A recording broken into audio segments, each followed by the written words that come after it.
अस्सलाम वालेकुम friends, this is Asim Malik and you're watching Asim speak. फलस्तीन का एक स्कूल है और टीचर बच्चों को टारगेट देती है कि ये मैं नए शूज लेके आई हूं और ये नए शूज मैं आपको इनाम के तौर पे दूंगी अगर आप में से कोई बच्चा सबसे ज्यादा नंबर हासिल करेगा। तो बच्चे बड़े खुश होते हैं कि टीचर हमें इनाम देने वाली है। बच्चों को टेस्ट दे दिया जाता है, बच्चे टेस्ट देते हैं, बड़े ही जोशो जज्बे से टेस्ट देते हैं। जब टीचर टेस्ट चेक करती है तो टीचर कहती है कि मेरी एक्सपेक्टेशन से हट के रिजल्ट आया है, मतलब मेरे ख्याल में कोई एक बच्चा टॉप होना चाहिए था, लेकिन इसमें बहुत ज्यादा बच्चे इस तरह के हैं जिनके नंबर बराबर हैं, मतलब बहुत ज्यादा बच्चों ने पहली पोजीशन हासिल की है। लेकिन क्या करें, जो जूते हैं उनका तो एक ही जोड़ा है। अब टीचर जो है वो बच्चों से कहती है कि हमें इस तरह करना चाहिए कि हम कुरानंदाजी करवा लेते हैं। बच्चे इस बात पे एग्री हो जाते हैं। टीचर कहती है कि चलें ठीक है, आपने जो है वो नाम लिखना है और अपना नाम लिख के पर्ची जो है इस बॉक्स में डाल देनी है। फिर इसमें से मैं एक पर्ची उठाऊंगी, जिसका नाम निकलेगा उसको ये जूते दे दिए जाएंगे। बच्चे टीचर की बात पे अमल करते हुए पर्चियों पे नाम लिखते हैं, नाम लिख के पर्ची को फोल्ड करते हैं, फोल्ड करके बॉक्स में डाल देते हैं। अब जब बच्चे बॉक्स में डाल देते हैं तो टीचर उसमें से एक पर्ची उठाती है।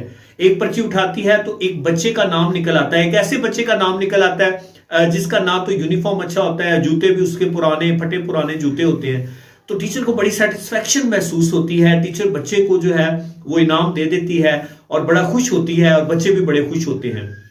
लेकिन घर जाके टीचर जो है अपने हस्बैंड को ये सारी बात बताती है कि इस तरह मेरे स्कूल में ये हुआ, और साथ में वो रोना शुरू कर देती है। तो उसका हस्बैंड पूछता है कि इसमें रोने वाली क्या बात है, ये तो बड़ी अच्छी बात है कि तुमने इस तरह बच्चों को इनाम दिया, तो इसमें रोने वाली क्या बात है।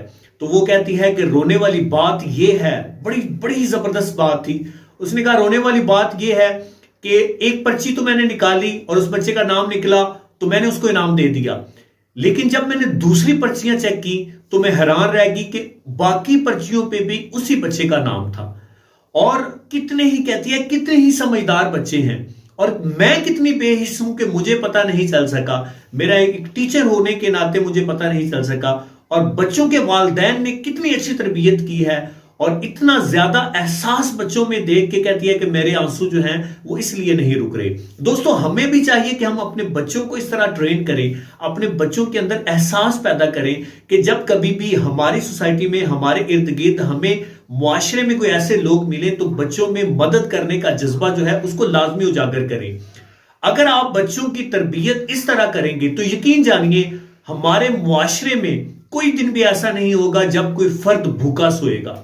हमारे मुआशरे में कोई दिन भी ऐसा नहीं होगा जब बच्चे जो हैं वो सर्दी में ठिठुरते रहेंगे। हमारे मुआशरे में कोई दिन ऐसा नहीं होगा जब गर्मियों के मौसम में बच्चे नंगे पांव तपती जमीन पे चलेंगे।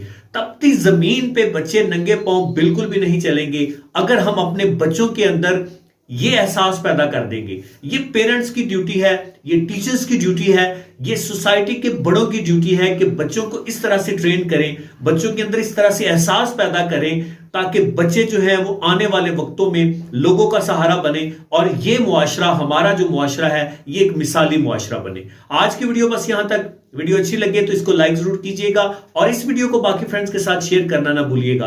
और अगर आप चाहते हैं कि आप हमारी YouTube फैमिली आसिम स्पीक्स का हिस्सा बने तो चैनल को सब्सक्राइब जरूर कीजिएगा।